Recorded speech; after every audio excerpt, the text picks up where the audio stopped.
Բելարուսի հետ հարաբերությունների վատթարացման մասին պետք է մտածեին այն ժամանակ, երբ այդ երկրի իշխանությունները անհարգալից վերաբերմունք էին ցույց տալիս դաշնակից երկրի նկատմամբ, երբ Ադրբեջանի հետ պլանավորում էին 44-օրյա պատերազմը։ Այս մասին ճեպազրույցում նշեց Ալեն Սիմոնյանը ի պատասխան լրագրողի Բելարուսի ԱԳՆ-ի կողմից Հայաստանին հղված բողոքի նոտայի վերաբերյալ հարցին։ Սիմոնյանն անդրադարձ կատարեց նաև հայ-ռուսական հարաբերություններին, մասնավորապես ռուսական որոշ քաղաքական շրջանակների Հայաստանում անցկացված Եվրոպական քաղաքական համայնքի 8-րդ համաժողովի հետ կապված սուր արձագանքներին։ Յուրաքանչյուր երկիր իր շահն է հետապնդում, իսկ համաժողովը հեռանկարային դռներ է բացել Հայաստանի համար, ընդգծեց Սիմոնյանը, շարունակելով. Հայաստանի Հանրապետությունը Ռուսաստանի դեմ որևիցե քայլ չի անում։ Հայաստանի Հանրապետությունը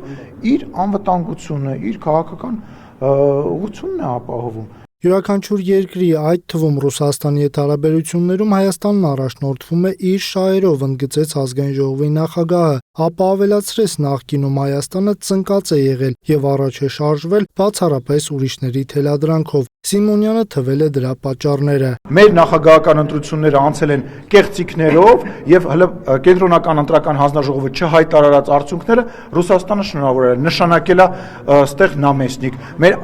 ուժայինների մեծ մասը ղեկավարները ճշտվել են այդ երկրի հետ։ Ազգային ժողովի խոսնակն անդրադարձել է նաև Եվրոպական քաղաքական համայնքի գագաթնաժողովին Ալիևի հայտարարություններին եւ ընդգծել, որ այժմ Հայաստանն ու Ադրբեջանը այն փուլում են, որ բանակցությունների սեղանին դրված է միայն խաղաղության պայմանագիրը։ Նա անդրադարձել է Բաքվում պահվող հայ գերիներին, ընդգծելով այդ ուղղությամբ իշխանությունները լուռ եւ տքնաջան աշխատանք են տանում ամենօրյա ռեժիմով։ Նիկոլ Փաշինյանը այն մարդն է, որը ամեն տարի, ամեն ամիսը մեկ ինչ որ գործողության հետևանքով մարդ է վերադասնում Հայաստանի Հանրապետություն։ Մենք չենք, ասենք, գլուխ գովում, բերան ծռում, ինչ որ մեկին